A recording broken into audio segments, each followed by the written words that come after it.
এই যে আমাদের ছোট্ট অরিন। বয়স মাত্র ৪, কিন্তু কথা বললে মনে হয় যেন ১৪। ঘুম থেকে উঠেই অরিন বলে, মা, তুমি জানো ঘুম থেকে উঠেই পানি খেলে শরীর পরিষ্কার হয়। এটা কিন্তু সায়েন্স বলে। মা হেসে বলেন, তুমি তো এখন একেবারে বিজ্ঞানী হয়ে গেছ। অরিন গম্ভীর মুখে জবাব দেয়, মা, আমি শুধু মেয়ে না, আমি হচ্ছি ভবিষ্যতের নিউটন। নাস্তার টেবিলে ডিম দেখে অরিন বলে, ডিম খাওয়া জরুরি কারণ এতে থাকে প্রোটিন।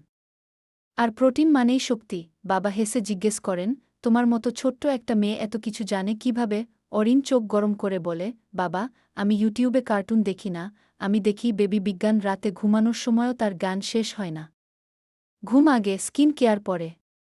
আমার তো বিউটি রুটিন আছে। মা অবাক হয়ে জানতে চান, আবার কি রুটিন? অরিন বলে, প্রথমে ফেস ওয়াশ, তারপর গোলাপ জল, তারপর ঘুম। স্কিন গ্লো করে তখন। এই ছিল আমাদের পাকা মেয়ে অরিনের গল্প। ও ছোট হলেও ওর জ্ঞান একেবারে পাকা। দেখা হবে আবার অরিনের নতুন কোনো গান নিয়ে।